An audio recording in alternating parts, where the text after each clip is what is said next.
President Trump says he's getting a lot of praise for his decision to withdraw troops from northern Syria amid Turkey's military operation there.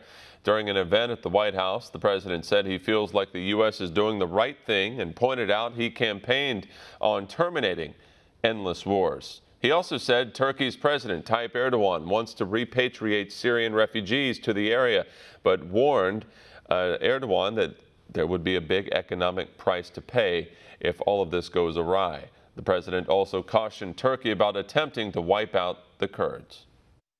I will wipe out his economy if that happens. I've already done it once with Pastor Brunson.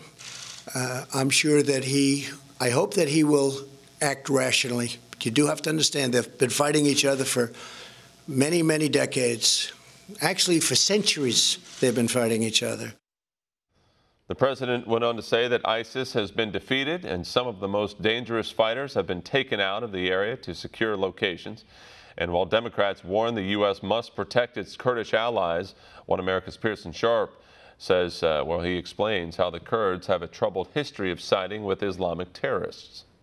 We want to bring our troops back home. It's been many, many years. It's been decades in many cases. We want to bring our troops back home.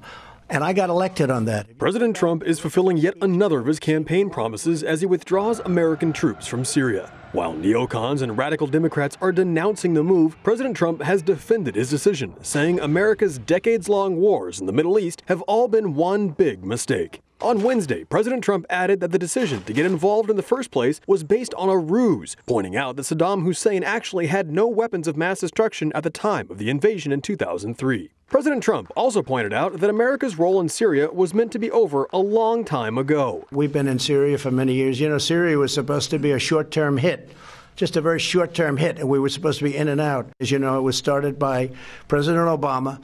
He created a natural war with Turkey and their longtime enemy, PKK, and they're still there, and they're still hating each other beyond anybody's belief. Democrats today are joined by many Republicans in opposing President Trump's decision to draw down in Syria, claiming America is abandoning its Kurdish allies in the region. However, the Kurds, fighting in groups known as the Syrian Democratic Forces and the People's Protection Units, or YPG, have been behind some of the worst atrocities committed during the war in Syria. In many cases, the Kurds are guilty of the same crimes as the Islamic State, including kidnapping men and boys and forcing them to fight on the front lines. Non-Kurds are treated like second-class citizens and forced to pay extra taxes, while the Kurds confiscate Christian homes and land and steal their property. The Kurds also frequently attack civilian populations, specifically targeting Christians and other religious minorities. Not only that, but the Syrian Democratic Forces, a Kurdish militia, has openly joined forces with the Free Syrian Army, a radical Islamic group with members from both al-Qaeda and the Islamic State.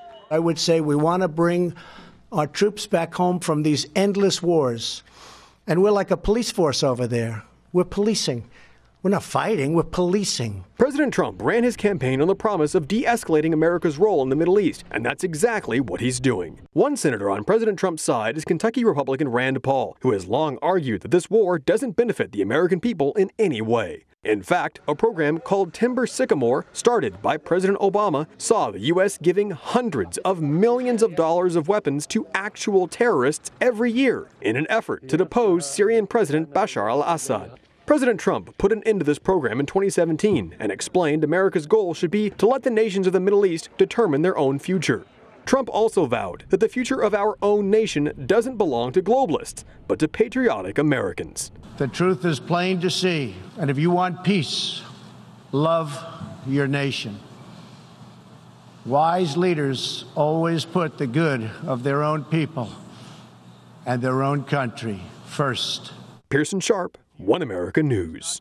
Want to see more videos like this? Click on the link below and subscribe to One America News on YouTube, and call your cable provider and kindly demand that One America News is added to your lineup. Call and subscribe today.